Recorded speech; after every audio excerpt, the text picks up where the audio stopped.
আমি আমার মতো রোজা রাখতেছি, নামাজ পড়তেছি, ভালো খাচ্ছি, ভালো পড়তেছি, পাশে একজন না খেয়ে মরে যাচ্ছে, ওটা আমার দেখার বিষয় না। 2 টাকা গ্লাস পানি কিনে খেয়ে 5 টাকা লাগে প্রসব করতে, এটা আমাদের বাংলাদেশ।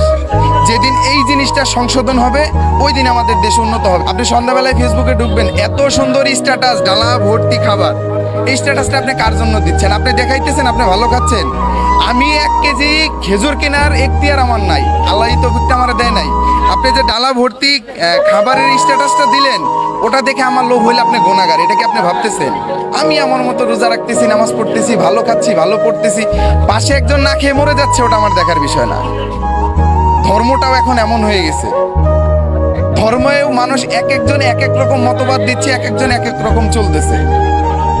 রমজান মাস আমাদের কি শিক্ষা দেয়? আমি খাইছি, আপনি খাইছেন কিনা, হ্যাঁ, সংযমের যে শিক্ষাটা, ওটাও এখন নাই, ওটাও এখন নাই। আমি এখানে এক ডজন লেবু নিয়েছি, এটা দিয়ে মোটামুটি আমরা 90-95 জন মানুষের ইফতারের বাজার করতে আসছি আমি।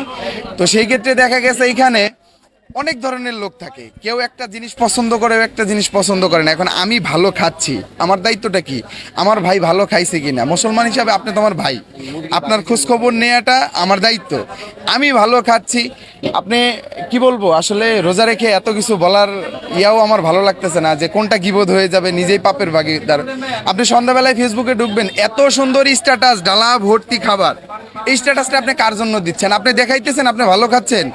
আমি 1 কেজি খেজুর কেনার এখতিয়ার আমার নাই, আল্লাহ এই তৌফিকটা আমার দেয় নাই।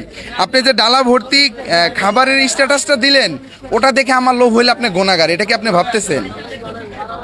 তো যারাই ফেসবুকে স্ট্যাটাস দেন, এটা খুব হিসাব করে দিয়েন, আপনি ভালো খাচ্ছেন, আরেকজন কি খাচ্ছে এটা একটু দেখেন। ইফতার উঠে যাচ্ছে মানে কি, আপনি দ্রব্যমূল্যের যে দাম, মানুষ পানি দিয়ে ইফতার করা ছাড়া কোনো উপায় নাই তো এখন।